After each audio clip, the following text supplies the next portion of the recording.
And so there's a high degree of pressure for people who are in leadership positions to do more with less, to produce, to manage people, to plan, to strategize, to do all of the things, right? So you don't know what's going Hmm. on behind the screen. Now, that being said, there is a specific way that I would recommend that you provide feedback. And the first part is finding the opportunity to have that conversation.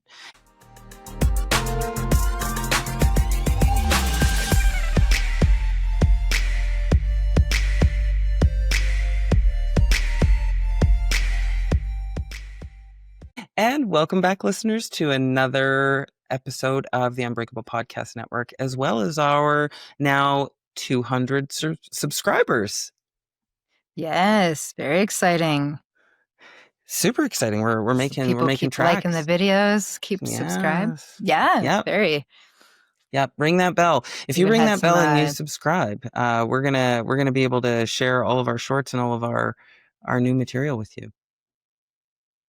yes, yes, please. Yeah. How's How's it your going? week been? Oh my God, it's been a gong show. It's been this is the reason why people don't take time off, because 1 week off is 2 weeks to catch up. Mm-hmm. The whole 1 foot forward, 2 steps back kind of deal. Yeah, I've been doing the cha-cha all week. And, we got some really big things happening at the firm. We've just closed on an acquisition of another consulting firm. So got a couple of new really great managing directors. And then we're going through a massive rebrand.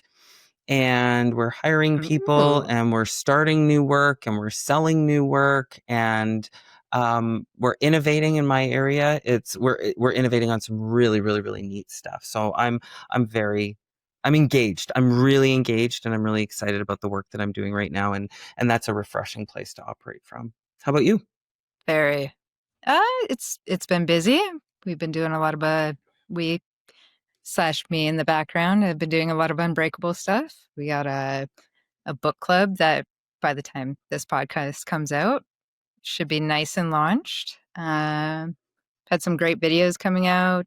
We had you were backstage at your Rising Phoenix show. And Yep. we had some crazy what makes you unbreakable stories. Yep. So yeah, Yeah. Yeah. been busy in the background. It's good. It's good. There's nothing wrong with being busy. And how's coaching been? It's been better. I think a few of the parents have made some complaints about how things were being said on sidelines. So Mm, the testosterone has come down and things are a lot calmer. The boys are doing great. Actually looking like footballers now, that's great. mostly. But yeah, That's it's been great. fun. That's fantastic. And we've had All right. we've had a lot of really good quality content, a lot of great guests lately on the podcast as well, like some next level individuals who are coming Mm-hmm. in and really sharing some fantastic stories, and like it's been exceptional. Yeah. Well, like I said, by the time this one comes out, we'll have Earl Thiessen and his story, even editing the video, is just tugged at all my heartstrings that are there, but Yeah. also empowering at the same time. So I'm excited for the rest of the Yeah. world to be able to see that. Yeah, and what's really cool about that is we were able to release just ahead of Truth and Reconciliation Day here in Canada, which is just a real Mm-hmm. honor. And we do talk about it in the podcast. And his passion area is call to action number 21, which is really calling on the government to provide proper supports and aftercare for people who are dealing with addictions as a result of Mm-hmm. what they experienced in residential schools in Canada. So not to be forgotten. No, definitely not. Yeah, it's They were here fabulous. first. We got to Yep. honor that. Yep, absolutely. So, we don't have a ton of time to record today. We've got a pretty lean little podcast, but I would be interested in a couple listener questions. I know we had a couple that were really great. What do you got for me? Let's see. We had a really good one. Um, I'm also curious to know what you would suggest on this one. How do I give feedback to leadership without sounding disrespectful? Which is a tough I one like that in this question. day and age. Yeah, it is. It is.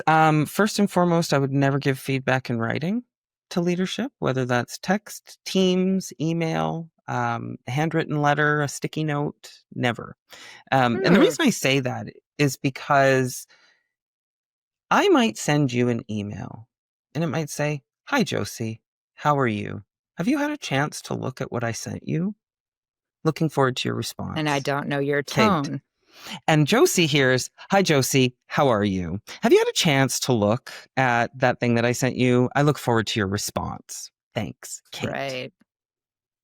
So Tone, when it's you can't tell. That makes you sense. you that you literally you could go with the greatest intent and tone, and you can have Chat GPT write that for you 4 different ways. And my Hmm. relationship with you, how I feel in the moment that I'm reading that, is going to predict how I respond to it.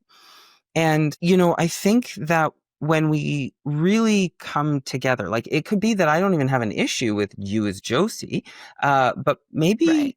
maybe you're having a bad day and you've had a run in with somebody else. Maybe you've had a crummy morning with your partner or your children, or maybe you had a run in with somebody else. And oh gosh, has the word gotten around the office already? And so again, like you don't know what somebody's thinking and you don't know what they've been going through in their day. I mean, if I were to show you my 7 email addresses and my overflowing inbox, I'm delighted if I get my unread email under 100 every day, Right. right?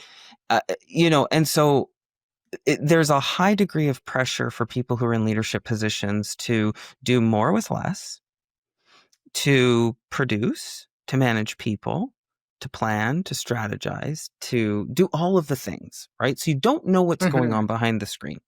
Now, that being said, there is a specific way that I would recommend that you provide feedback. And the first part is finding the opportunity to have that conversation. And we are Right. still in a very remote world. So reaching out and looking for the opportunity. Hi, I just needed to know, can I get some time on your calendar or canvas the calendar and put an agenda in there? Don't be Right. ambiguous, right? Be honest. I mean, it is okay for us to want to provide feedback. Now, intent is a huge component of that. Why are you providing the feedback? Are you providing the Hmm. feedback because your performance is suffering, because maybe, you were given one task and you delivered on that, but then the requirements changed and you're just trying to level set and say, "Hey, this is how I like to work." Like what's the intent? I think that has a lot to do Right. with it as well. So once you've found the opportunity, then it's preparing your thoughts, right? Don't go in and just shoot from the hip. Take the time to write out what is the feedback that you want to give them. Why do you want to give them that feedback? What do you hope will change from the conversation? What's the plan to create the change? And then how will you provide feedback in a circumstance where they're doing a really great job adhering to your feedback, or they can continue to improve in what it is that you need. And so this is a very cyclical process, but it also requires a lot of bravery. And if we were to Right. look at the job market right now, where we had people who are quiet quitting only months ago, we now people there's this new phenomenon called job hugging. Hmm. And job Oh hugging, yeah. Actually, I haven't heard that. yeah, and I encourage you to look it up. Job hugging is where we hang on to the role we have because the economy is not as fertile as it has been in the past couple of years, or the roles and the jobs That's aren't as what I do. fertile. Yes. So you just hang on to it and you're like, "Okay, I'm just going to put up with all of this nonsense and I'm just going to do everything I can and I'm going to keep my head down and I'm going to keep working and I'm just going to be Hmm. miserable." I'm glad I have a name to put to that now. You're a job hugger. Whereas my philosophy was, Yes.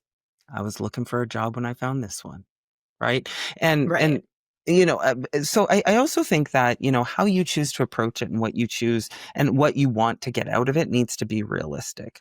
If you have somebody, for example, who makes a commitment to you and then misses that commitment consistently and it stops you from being successful in your role, that's one thing. If you have somebody who is behaving in a meeting that is unprofessional, it makes you feel uncomfortable or psychologically unsafe, that's a different conversation. So the type of feedback that you Right. want to provide leadership really does speak to how you want to have the conversation and who you might need to have in the room when you have that conversation. Right. On the flip side of that, say this feedback goes haywire, not the way you're expecting. What would someone do in that situation? I think it depends on the makeup of the organization, right? So Um, if it's a work situation and it goes off the rails, this is where you document it and then you go through formal routes and you speak to that person's supervisor or you go to the human Right. resources department and you seek that support and you just say, "Hey, look, I tried to resolve this on my own. This was how I prepared. This is the conversation I had, and this is the outcome that it's resulted in, and it's really not desirable." In the event Right. that it's a circumstance or a situation where it is more of a volunteer situation, I think it becomes a decision at that point whether you want to continue to participate or not. And, Right. again, one of my favorite sayings that I use for myself is if somebody cannot appreciate, no, okay, we're going to clean that up. Pardon. One of the things that I like to say is I give the gift of my absence to people who can't respect my presence. And Right. that is something I've hung on to that since 2017. It was May, May of 2017. I remember it. I write about this in Unbreakable, and it was the largest test of my emotional regulation that I think I've ever had in a corporate setting. And what it was Damn. a yeah, it was crazy. I was on this international, well, kind of continental. So it was Canada, US, Mexico, and it was a technology implementation.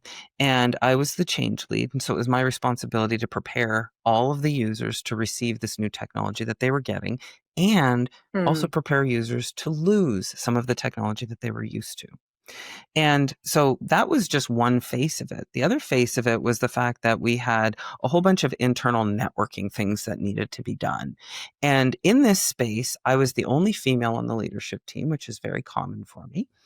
And I also was consulting. I was not a sole contractor to that individual. So I was consulting at a number of different companies.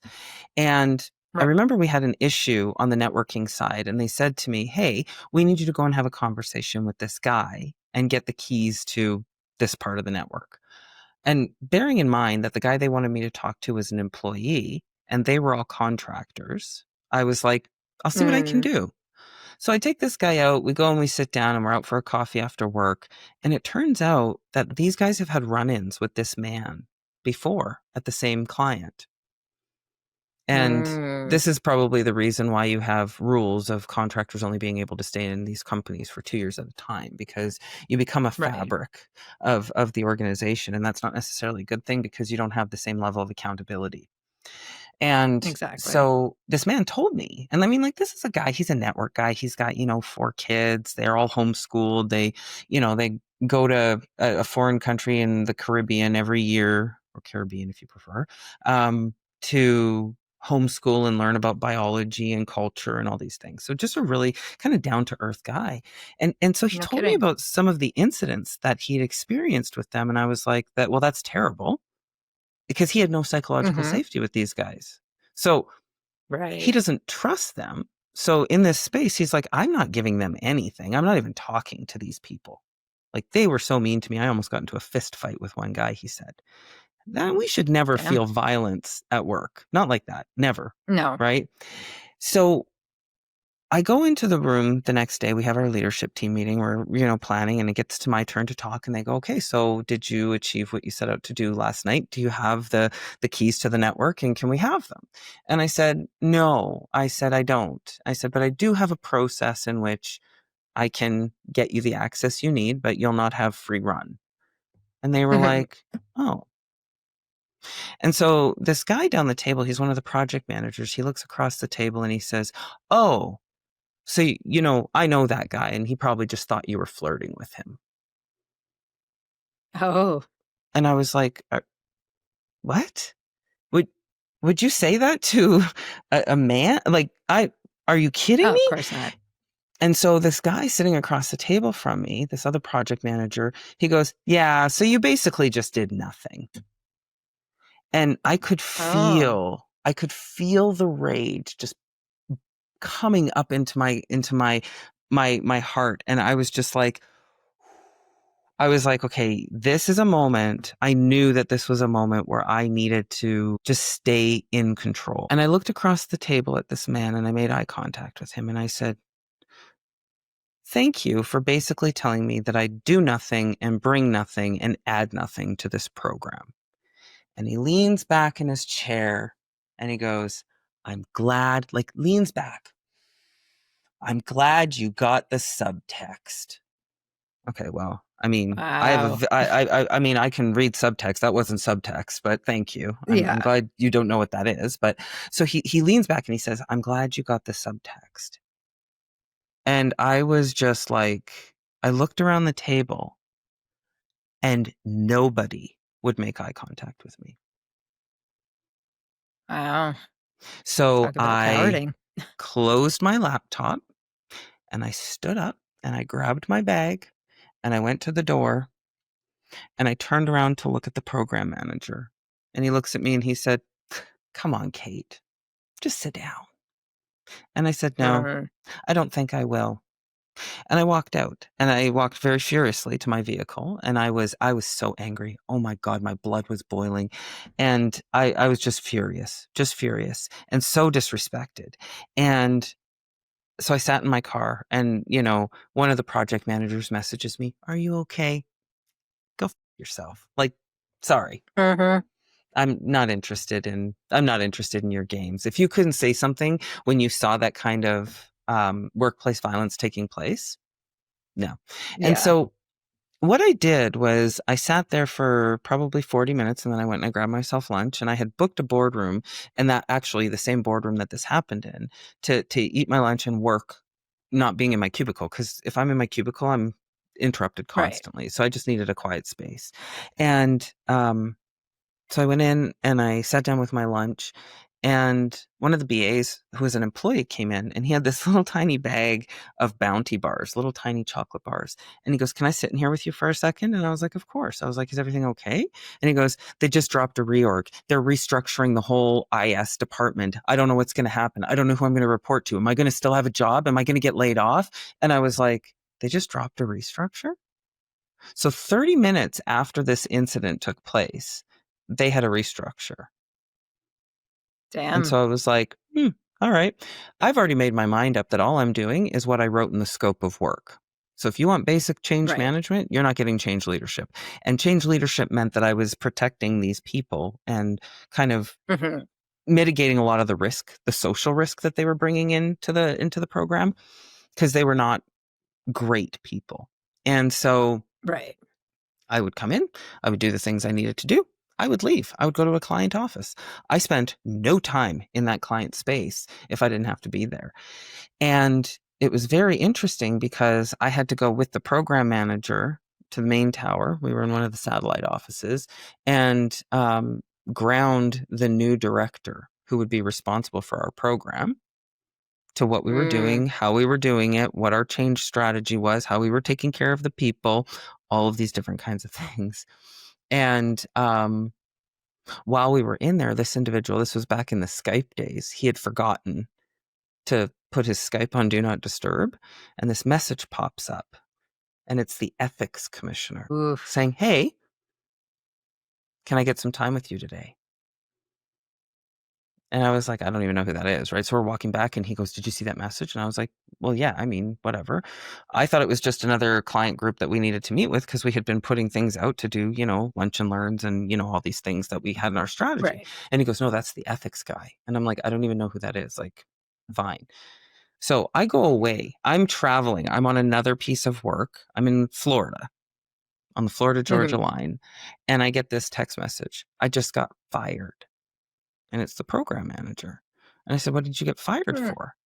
And he goes, there were 9 ethics complaints against him from different people, wow. 9 different individuals. And he said, did you lodge an ethics complaint against me? And I said, no, I just stopped protecting you against your unethical behavior that I didn't even know was going on. Like I didn't realize the depth Right. to this. And, um, and so it's like I look at those types of circumstances and it's like I was put into a very uncomfortable position where like our Skype messages, he said they pulled him into an office and they threw down 300 pages of Skype messages and the things that Wow. he and these other people were doing and saying and how they were behaving with each other in ways that I was unaware of. They combed mine and my email. They had security go through. I was fine, right? But Yeah. end of the day, you're painted with the same brush as the people you choose to spend your time with. And of course, certainly in that case, I didn't choose Yeah, that. exactly. But, so I mean, that doesn't directly answer the question. But what I'm saying is, you have a lot of opportunity in being able to control the future based off of your reaction. One of the things I teach people in my workshops, particularly my resilient leader workshop, is emotional regulation and how to manage your emotions to get the best outcome at the right time. And when you're Right. providing feedback is exhausting. It can be very scary. It can be very uncomfortable. So you have to be prepared for all of the emotions that are going to flood you and be able to control that little amygdala. I point here, but it's like kind of in the back right in there. You, Yes. Back there.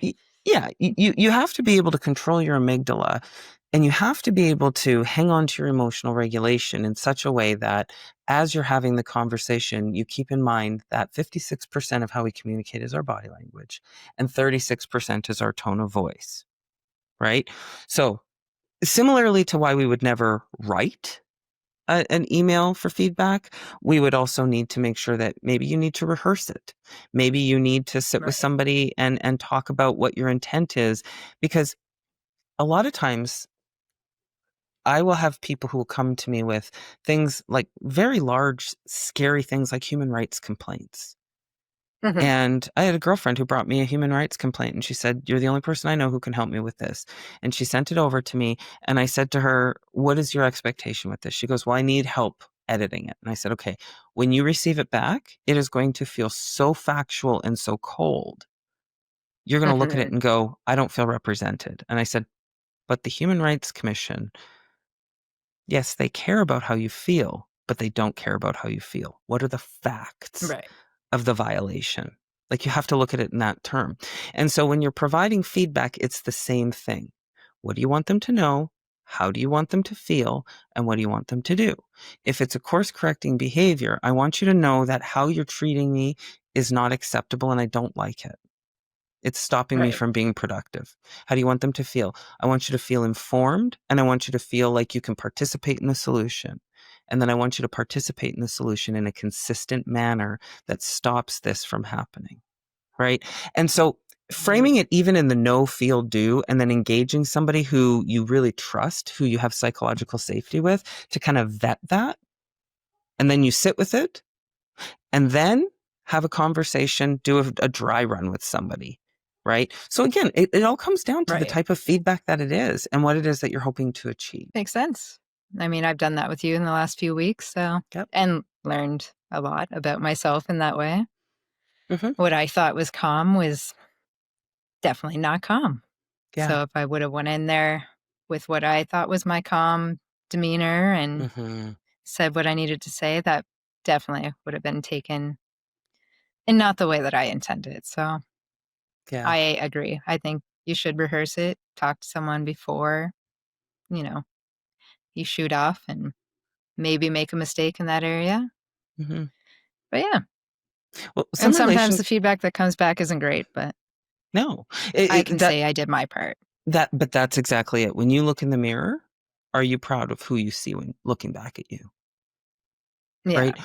We're in a society right now that is so tolerant of arrogance and ignorance that to be the outlier, to be somebody who's thoughtful, considerate, and consistent, you're Mhm.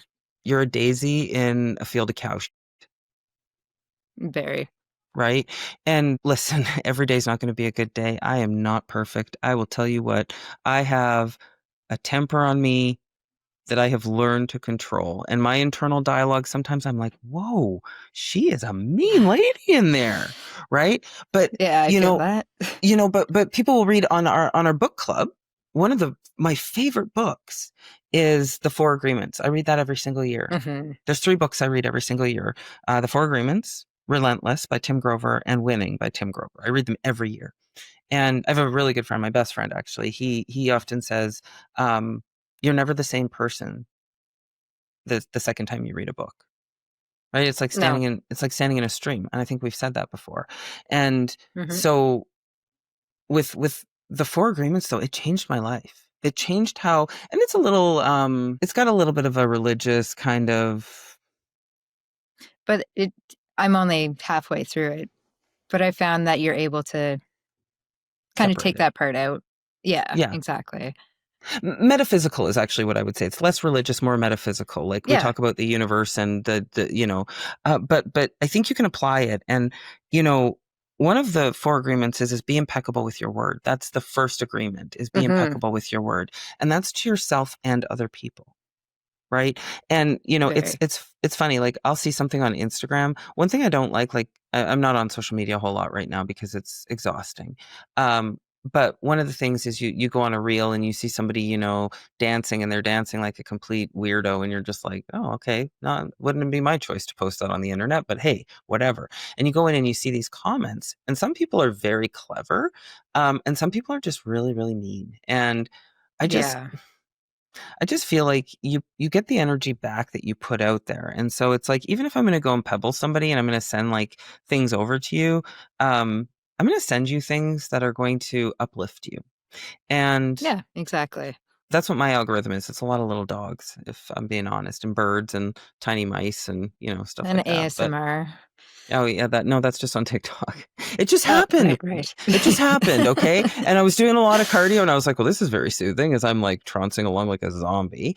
Um but just listeners, we have a joint Unbreakable TikTok that I'm very inactive on. So if you do ever interact with the socials, it's Josie does all of the posting, and if you put something personal in there, or you're looking for a response to something, I always respond. So it's like Yes. this joint venture. Josie will just like literally not respond to a comment, so it's never Josie. No, I leave it for you. She's like that's your part. I have a contract and it Yeah. stops here. But it's when I look at that, I think about like say I see something and I find it appalling, and I go to send it to somebody, and then I stop myself and I say to myself, is what I'm about to send to somebody with a good intent? Am I trying Hmm. to like would I say to this person what I'm about to say to the person that I'm sending it to? And if the answer is no, if I wouldn't say something to somebody's face, and let me be very honest with you, I ain't got no problem telling somebody something to their face, ever. Um, but if it would be something that would hurt somebody's feelings or that would demean them or would make them feel less than they would want to feel, then the answer is always no. And I don't send it or I don't even think like that anymore. And it was the four agreements that first got me out of that space of small talk. Right. I like deep conversations, um, but being impeccable with my word. If there's nothing and doing my best, if those are the two things that I remember, oh, and the third one is, so you've got be impeccable with your word. Oh, don't take anything personal, right? Yeah. And that one's hard because we all love positive reinforcement. We love hearing it when we make somebody happy Hmm. and how good we are and our follower count is so great. And, we love that. But if we give people the power to feed us, then we give people the power to starve us, Exactly. That's a right? hard lesson to learn. Mhm, 'Cause I mean, like you said, everyone likes the positive reinforcement, but it's kind of the same concept as you need to love yourself before you love others.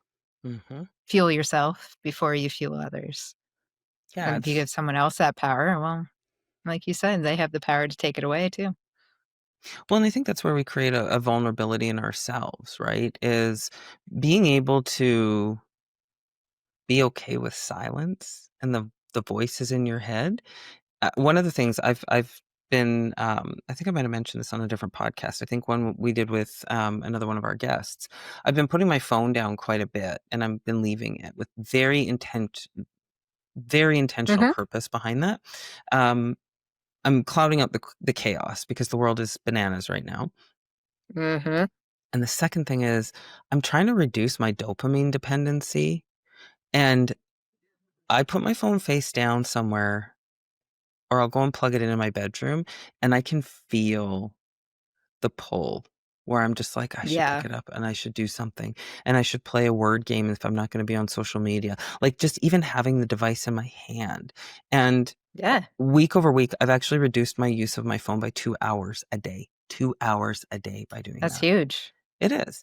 And it's just presence is such a powerful tool. Time is the only thing we can't get back.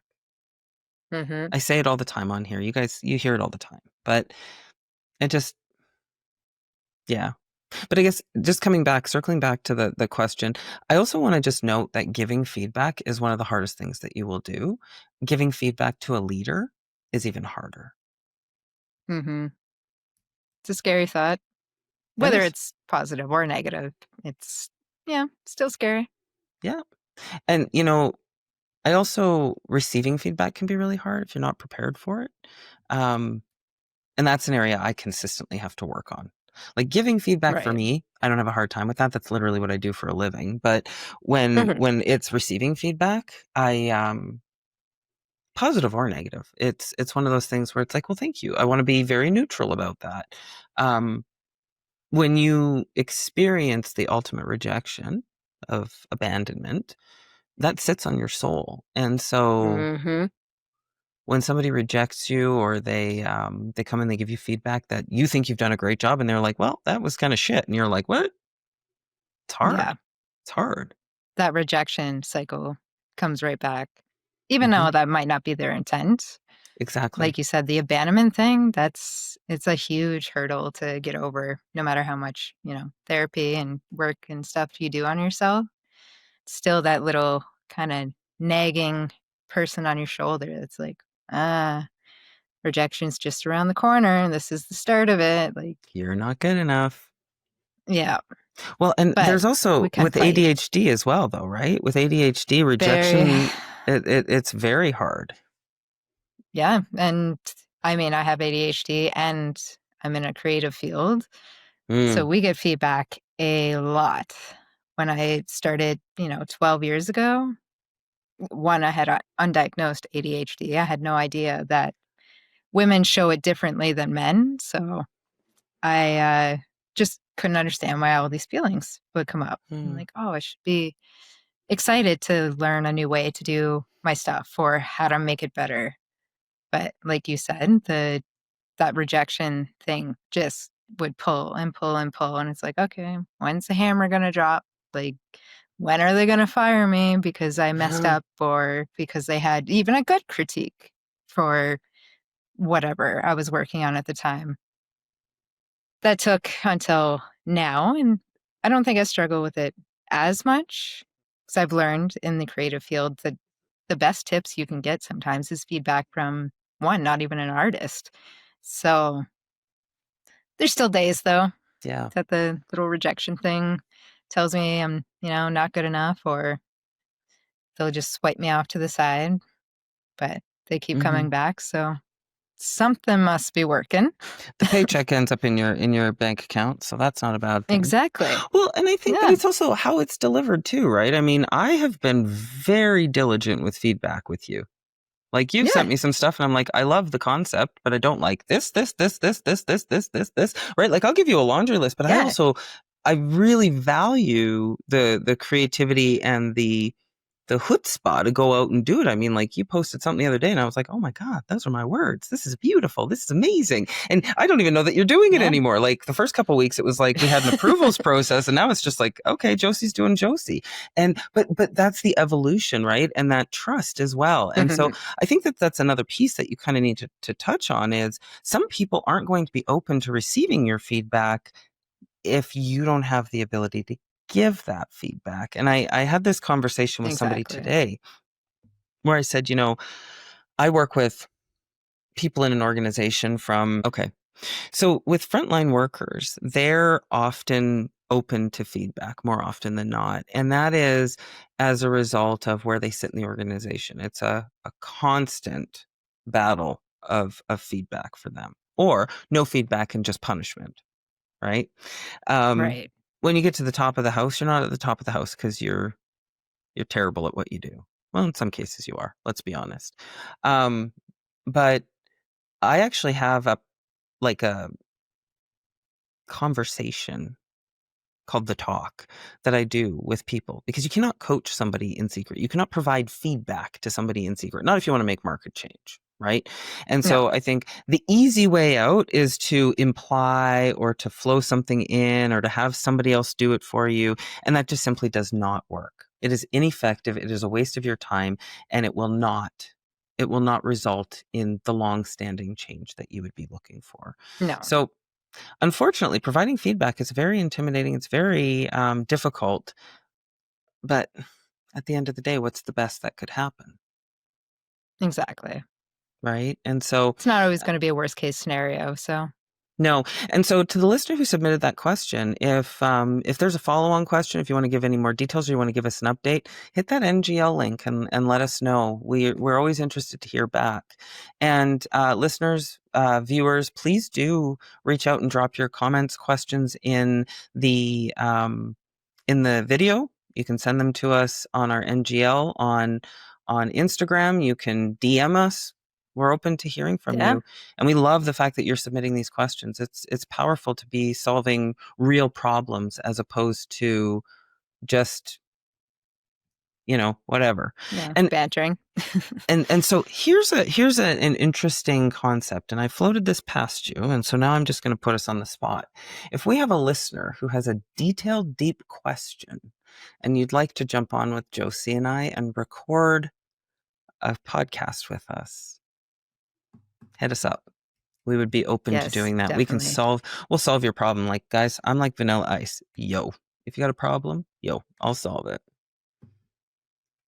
I just have my little tidbits of information I put in there and the pretty face. So That's it. I'm And the just pretty kidding. I've brand, been, and yeah, I've lived more than my 35 years of life. That's for sure. So yeah, yes, but please reach out, drop the questions. And if you want to be on the podcast, even better. yeah. Yeah, absolutely. And Josie, final thoughts. If you were to leave listeners with one thought from your perspective of giving feedback or walking toward the roar, what would it be? Honestly, welcome it. You're not always going to have positive feedback, but the negative's not always fully negative either. There's, tidbits that you can take from that. Like I said, being in the creative field, I live off feedback, and I hated it for the first couple years that I was in this industry, but I'm where I am now because I've had the people come to me and give me feedback, or I've spoken up and given feedback. So take the leap and practice before you do. So sometimes make sure your tone's good. Yeah, Write it out, speak it out, talk to someone. But yeah, that's my tip. I love it. I think it's a great tip.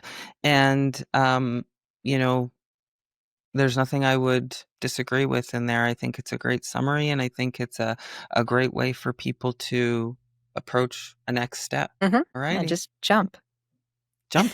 I say that all the time. Jump. The net will appear. Exactly.